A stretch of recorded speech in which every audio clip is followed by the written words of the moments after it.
طيب، السلام عليكم يا شباب. هنرسم مع بعض الشكل ده. اورثوجرافيك بروجيكشن، هنرسم الاسقاطات بتاعته. طيب، علشان نبدأ نرسم هنبص للشكل من اتجاه معين، وليكن الاتجاه اللي فيه تفاصيل كتيرة. مثلا الاتجاه ده هيكون فيه تفاصيل كتيرة. لو انا وقفت عنده وبصيت عليه، فأكيد أو من الطبيعي إن أنا ألف شمال وأبص أشوف شايف إيه وأرسم السايد فيو. يبقى أنا الرسمة دي هنرسمها مع بعض ليفت هاند سايد فيو. مدينا هنا النظرة الأولى للشكل هتكون elevation، يعني هنقف هنا ونشوف، هنبص على الشكل بتاعنا نشوف شايفين إيه ونرسم. طبعا هنشوف المستطيل ده، والمستطيل اللي جوه ده، والمستطيل ده، والشبه المنحرف ده طبعا يتشاف. وهنرسم الكلام ده فين؟ في الاليفيشن. طيب، الرسمة بتاعتنا مالها؟ هتكون ايه؟ هتكون ليفت هاند سايد فيو. يعني لما اجي ارسم السايد فيو همشي شمالي انا، وابص للشكل اشوف شايف ايه. لما مشيت شمال هبص القى الحرف ده اللي هو بيدي لي مثلا زي حرف زي رقم واحد بالانجلش، اللي هو ده. هشوف ده وهشوف الجزئية دي. بس كده ده اللي هشوفه. تمام كده. طيب، ده حصل ازاي؟ حصل ان انا كنت واقف هنا اهو في الاليفيشن ومشيت ليفت هاند. طيب، انا لو اخدنا ده الاليفيشن في الاول، ده اخدناه اليفيشن علشان ارسم ده السايد فيو، يبقى همشي كده. مشيت ايه؟ مشيت يمين، يبقى ده اسمه ايه؟ اسمه رايت هاند سايد فيو. طيب، احنا كنا واقفين هنا في الاليفيشن وهنرسم الاليفيشن. هنبدأ نرسم الاليفيشن يعني، وبعد كده هنبص شمال ونرسم السايد فيو. طيب، ارسم الاليفيشن هنا ولا هنا ولا فين؟ طيب، في حالة ان احنا مشينا شمال يبقى لازم نرسم الاليفيشن فين؟ على الشمال، هنا اهو في المربع اللي على الشمال. نمشي شمال بعديها ونقف نشوف شايفين ايه؟ هنرسم السايد فيو. يبقى السايد فيو اللي احنا هنرسمه ده هو ماله؟ هو ليفت هاند سايد فيو. يبقى الليفت هاند سايد فيو يترسم فين؟ على يمين الاليفيشن. يبقى ده الاليفيشن اللي احنا لما كنا واقفين هنا بصينا شفناه. هنيجي نرسم السايد فيو على الليفت هاند بتاعنا، فهيترسم على يمين الاليفيشن، والبلان دايما تحت الاليفيشن هيكون. طيب، لو احنا كنا وقفنا هنا من الاول وبصينا هنرسم الاليفيشن اللي هو ده، وبعد كده هنمشي يمين ونشوف باصين ايه اللي احنا شايفينه. وهنرسمه سايد فيو. يبقى احنا وقفنا هنا مشينا يمين، هنرسم ايه؟ الرايت هاند سايد فيو. يبقى انا هرسم في الحالة دي الاليفيشن الناحية دي، وعلى شمال الاليفيشن هرسم الرايت هاند سايد فيو. وطبعا البلان على طول هيكون تحت الاليفيشن في المربع اللي تحت الاليفيشن ده. طيب، احنا في الرسم بتاعنا هنا اهو هنرسم الرسمة بتاعتنا ليفت هاند سايد فيو. يعني هنقف هنا اهو، مدينا الاتجاه الاولي اهو، نقف هنا ونبص شايفين ايه؟ هنلقى مع بعض ان احنا هنشوف المستطيل ده اللي ارتفاعه 1.5 سنتي والعرض بتاعه كام؟ 80 ملي. فاحنا هناخد الارتفاع بتاع الشكل بتاعنا بتاع المستطيل يعني. والأحسن من إنك أنت تاخد الارتفاع، لا، أنت خد إيه؟ خد ال العرض على طول اللي هو الطول الأكبر ونوقعه، وبعد كده نقسم. إحنا عاوزين إيه؟ 80 مليمتر على الاتجاه ده. 1 2 3 4 5 6 7 8، يعني عند ال11 هنا أهو، ونحط النقطة بتاعتنا. نأكد تاني: 1 2 3 4 5 6 7 8، مظبوط. وبعد كده هطلع بإيه؟ بخط عمودي لفوق. تمام. هقول لكم المقصد من الحركة دي ايه. طيب، الارتفاع الكلي بتاعنا كان كام؟ لو بصينا هنا اهو هنلقى ان الارتفاع الكلي بتاعنا 15. هنجيب ال15 دي هنجمعها على ايه؟ على ال30. تخلي بالك ال30 من النقطة دي للنقطة دي. طيب، وبعد كده معايا ورا هنا كام من النقطة دي للنقطة دي؟ 16. تمام كده. ومعايا من النقطة دي لفوق كام؟ 19. يبقى 15 زائد ال30 زائد ال16 زائد ال19. نحسبها بالآلة حاسبة. قلنا 15 زائد 30 زائد 16 زائد 19 بيدينا الطول الكلي 80. يبقى احنا مشينا كده 80 وهنطلع لفوق. الطول الكلي بتاعنا 80. نقيس برضو من الأفق ده نقطة الأصل بتاعتنا، 1 2 3 4 5 6 7 8 يعني عند ال17 ونحط نقطة، وبعد كده اقفل بخط افقي كده اهو. يبقى اللي حصل معانا ان انا قست الخط العرض بتاعنا اللي هو كان 80، واخدت ايه نقطة هنا وطلعت بيها عمودي. تمام. وبعد كده اخدت من النقطة دي الارتفاع الكلي اللي هو طلع معايا 80 برضو، وحطيت نقطة وطلعت ايه افقي، فاترسم معايا هنا مربع هرسم فيه ايه الاليفيشن. يبقى الاليفيشن مش هيطلع بره حدود المربع ده، ممكن نمسح منه لكن مفيش حاجة هتطلع بره المربع ده. زي ايه مثلا؟ هنرسم ايه؟ هنرسم المستطيل ده على ارتفاع كام؟ 15. يبقى هنطلع 1.5 سنتي من الافق هنا اهو، 1.5 يعني 1 ودي النص هنا اهو. حط نقطة وامشي بخط ايه افقي لحد اخر الشكل، لانه مكمل معايا من النقطة دي للنقطة دي. طيب هشوف ايه تاني؟ ال30 دي المستطيل اللي هو من جوه ده اللي هو من تحت اللي هو ارتفاعه اصلا 30. يبقى هرتفع 30 من فين؟ هرتفع 30 من الخط الافقي اللي اتعمل جديد، لان ال30 هنا بادئة من النقطة دي لفوق. طيب يبقى 1 2 3 يعني عند ال11 هنا ونحط النقطة، وبعد كده اطلع بخط ايه افقي كده اهو. تمام. طيب وبعد كده في المستطيل ده ارتفاعه كام؟ 16. بعد كده هاخد ال16 من النقطة دي اهي، من النقطة دي 1 و16 يعني هنا 1.5 و1 ملي يعني 16، واخد ايه خط كده اهو. تمام خالص كده. تمام. طيب بعد كده هنعمل ايه؟ المفروض ان احنا نرسم الكسرة دي اللي هي كانت معايا بكام. بيقول لي هنا 10 شنفر 45، 10 شنفر 45. الشنفر ده طوله كام؟ طوله 10 ملي على زاوية 45. يا إما نستنتجها من المسقط السايد فيو، الليفت هاند سايد فيو، أو نرسمها زي ما يعني ايه، ناخد من هنا نفضل نمشي بالمثلث ال45 ننزل كده لحد ما ناخد ايه مقياس اللي هو 10 ملي من النقطة دي من الخط ده والخط ده، ويترسم معانا عادي جدا زي ما هنشوف الطريقتين دلوقتي. زي ما حضرتك انت شايف هنا الشنفر ده بادئ من نقطة من هنا، النقطة دي والنقطة دي برضو البداية والنهاية، بس ما ادانيش البعد بتاع النقطة دي من النقطة دي كام، ولا البعد من النقطة دي من النقطة دي كام. ما مدينيش البعد، هو مديني ايه الطول نفسه بتاع الشنفر. فبكده المفروض انا ارسم شنفر طوله 1 سنتي، بحيث ان انا لما اجيب المثلث ال45 على زاوية 45 يبقى هستخدم مثلث 45. هجرب الكاميرا كده اهو، بحيث ان انا لما اجيب ال1 سنتي ده يكون مثلا ال12 وال11 كده 1 سنتي، تكون ال12 دي على الخط الافقي اللي فوق، وال11 دي على الخط الرأسي بالظبط. فكده يترسم معاك شنفر بكام؟ بزاوية 45، وطوله كام؟ وطوله 10 ملي. يعني اهو حاول اظبطها من الكاميرا هنا كده على طول، هي كده اصلا مظبوطة. نطلع وننزل بحيث ان ال12 دي يعني لو طلعنا شوية نطلع بالمسطرة طبعا بحيث انها تظبط معانا كده بالظبط. هو 1 سنتي. تمام كده. كده الشنفر ده اترسم، وممكن نمسح الزيادة بقى هي ايه؟ هي الجزء ده. احنا قلنا المربع طبعا اللي اترسم ده هيترسم في الاليفيشن، وممكن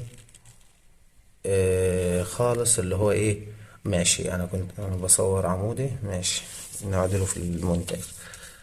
وممكن نمسح الزيادات، فادي حتة زيادة مسحناها نتجل الشغل بتاعنا كده. الاليفيشن خلص عموما، نتجل بقى بعد ما خلصنا الاليفيشن نتجل الشغل بتاعنا اللي احنا عملناه ده. تمام. فاضل خط الافق اللي تحت ده والخط الأفقي اللي فوق. تمام كده. ده اللي احنا شايفينه لما وقفنا هنا. تمام. طيب نقف هنا بقى ونشوف احنا شايفين ايه ونرسمه في السايد فيو. طيب انا لما كنت هنا رحت مشيت شمال وبصيت، فلما امشي شمال يبقى انا هرسم ليفت هاند سايد فيو، فيبقى الليفت هاند سايد فيو ده يترسم على يمين الاليفيشن، يبقى ده الاليفيشن وهنا الليفت هاند سايد فيو. تمام. الليفت هاند سايد فيو هنرسمه دلوقتي. احنا دلوقتي هنقف كده ونرسم الليفت هاند سايد فيو. طيب حلو خالص. احنا علشان نرسم الليفت هاند سايد فيو ده نعمل ايه؟ ناخد او نشوف احنا شايفين ايه. المستطيل ده نرسمه طوله كام؟ 15. هناخد ال 15 دي من الاليفيشن على طول كده اهو، يعني من هنا لهنا 15. ناخد البعد ده 15 ونبدأ من محور الاليفيشن السايد فيو اقصد، امشي بخط كده. الخط ده طوله كام في السايد فيو؟ لو بصيت هنا هلقى ان طوله 70 من هنا لغاية هنا او من هنا لغاية هنا 70. يبقى انا المفروض اقيس كام؟ اقيس 70 كده اهو. 1 2 3 4 5 6 7، يعني عند التسعة ونحط النقطة. والمفروض ان انا اطلع بالنقطة دي عمودي كده اهو، واخد ارتفاع الشكل الكلي من فين؟ من الاليفيشن برضو اللي هو 80، واقفل البوكس اللي هرسم فيه ايه؟ اللي هرسم فيه السايد فيو او الليفت هاند سايد فيو. والخطوط الاوليه دي تكون ايه؟ خطوط خفيفه خالص، مسحت الزياده كده. ده اول حاجه شفتها. طيب قلنا هنعمل ايه؟ هنشوف بقى ايه معانا تاني. هنشوف الجزء اللي طالع لفوق ده، يبقى ده احنا رسمناه البوكس اللي تحت ده، بس في فتحة هنا مكملة ونازلة كده وايه وطالعة كده. طيب فده يترسم ازاي؟ يترسم باننا ناخد الشكل اللي هو طالع لفوق ده، اللي هو اللي بيكون لي رقم 1 ده بالانجليزي. هناخده ازاي؟ هناخد من البعد ده من النقطة دي اهي كام؟ مسافة 35، ونخش جوه ونطلع عمودي على طول لفوق. مسافة كام؟ 30. المسافة 30 دي احنا اوريدي واخدينها فين؟ في الاليفيشن. اما نقيسها يا اما ايه؟ ناخدها على طول من الاليفيشن. يبقى انا همشي من النقطة دي كده كام؟ 30 35. يبقى احدد 3 سنتي ونص، 1 2 3 ونص اهو. تمام كده. واطلع عمودي كده. طيب عمودي، وبعد كده اخد كمان ايه معايا؟ ناخد السمك نفسه بتاع الدخلة دي. شايفين السمك بتاع ده المستطيل ده هو السمك بتاع اللي تحت ده، مديهولنا فوق بكام؟ ب15. يبقى احنا نخش كده برضو 15، 1.5 يعني، ونحط نقطة ونطلع ايه؟ عمودي كده. تمام. طيب العمود لغاية فين؟ لغاية اخر الشكل طبعا. تمام. طيب بعد كده معايا انا داخلة كده اهو. الناحية دي تتدخل ازاي؟ دي الدخلة دي بتاعت ايه؟ بتاعت المستطيل ده اللي باين معايا في الاليفيشن، اللي هو اصلا كام؟ اللي هو اصلا على ارتفاع 30 زي ما اخدناها 30 اهي. لو البتاعة دي في بعد هنا من هنا لغاية هنا 30، من النقطة دي للنقطة دي 30. يا اما اقيس من النقطة دي لفوق 30 او اخد ال 30 دي على طول من هنا. ما هو ده الارتفاع من هنا لهنا كام؟ 30. يبقى ناخد الارتفاع ده النقطة دي كده، ونيجي من النقطة دي ونمشي بيها كده. طيب وهكذا برضو اللي هيبان معايا السمك بتاعه كده. السمك بتاعه اللي هو مين؟ اللي هو المسافة من هنا لهنا. طيب هل هو ماشي معايا للآخر ولا ليه بعد معين؟ ده ليه بعد معين اللي هو كام؟ اللي هو 25. يبقى المسافة من هنا لغاية هنا ب25، اللي هي من هنا لغاية هنا، اللي هي من هنا لغاية هنا. يبقى أقيس 2.5 على الشكل بتاعنا ده من ال11 مثلا هنا، 1 2.5. يبقى هنا بالظبط، وهنا هيقفل معايا الشكل كده. يبقى ده زيادة مش تبعنا. طيب هل الخط العمودي ده باين معايا هنا؟ لا مش باين معاك هنا، فتضطر انك انت تعمل له ايه؟ تمسحه.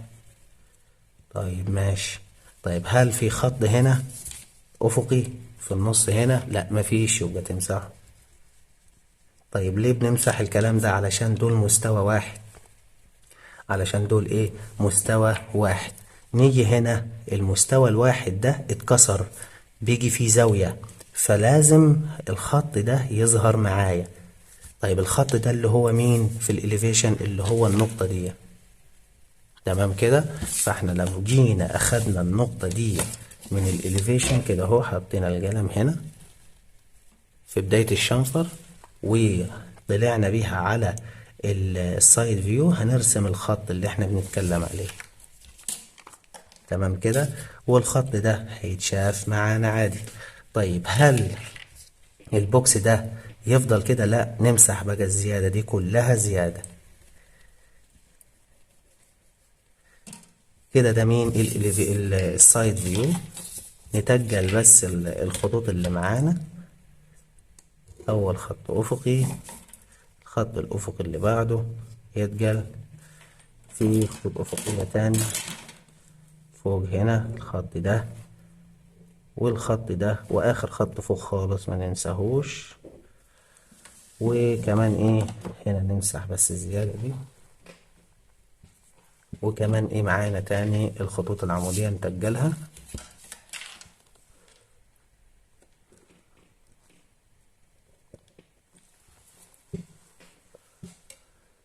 كده ده اللي احنا هنشوفه فين؟ في السايد فيو او الليفت هاند سايد فيو. طيب ما فضلش بقى غير البلان.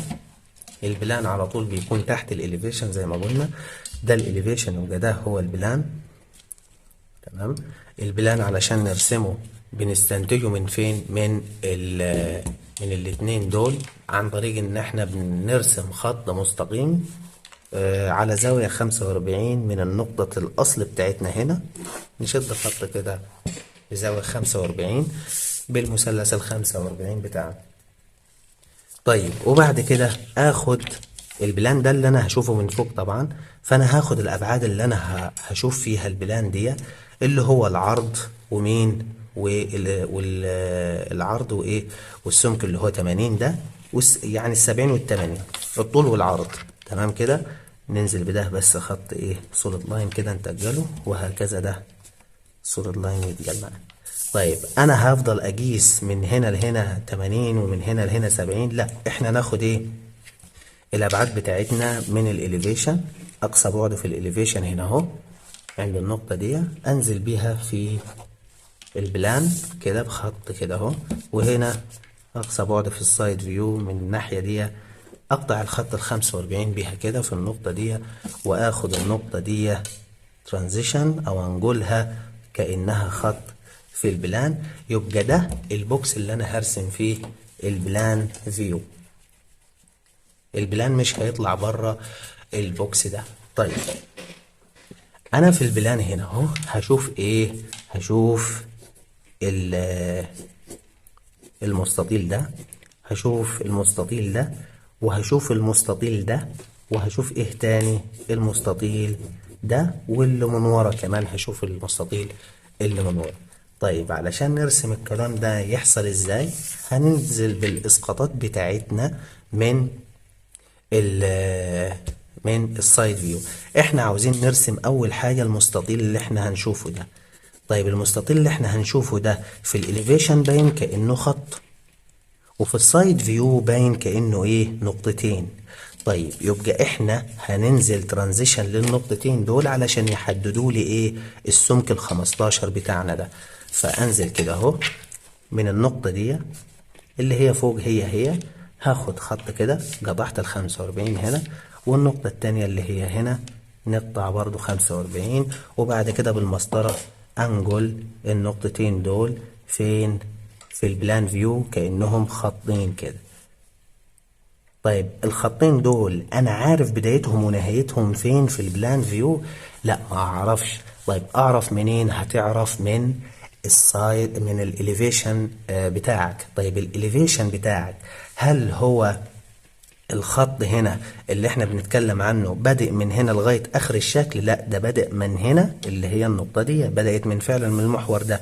طيب النقطة التانية كانت هنا، لا ده انت موسع كمان شوية، يبقى ده اللي احنا هنشوفه هو مين؟ الخط ده. يبقى عند النقطة دي اجي انهي الخطين دول كده. المستطيل ده سيبك من الحتة دي دلوقتي، المستطيل ده هو اللي احنا شفناه دلوقتي ده، والمستطيل الصغير ده هو مين؟ الحتة الصغيرة دي اللي ظهرت معانا. طيب نتجل الكلام ده علشان يظهر معانا كويس كده اهو، والناحية التانية كده اهو. تمام. طبعا البلان هيكون ايه؟ كله دي معانا كله ظاهر، فنتجل علشان الشكل يبان كده.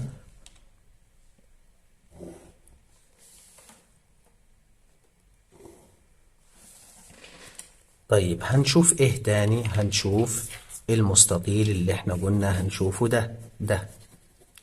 طيب ناخد البعد بتاعه. المستطيل ده بدأ من هنا وانتهى هنا اهو، بدأ من هنا وانتهى هنا، يبقى ناخد البعد ده ننزل بيه كده، قطعنا الخط ال45.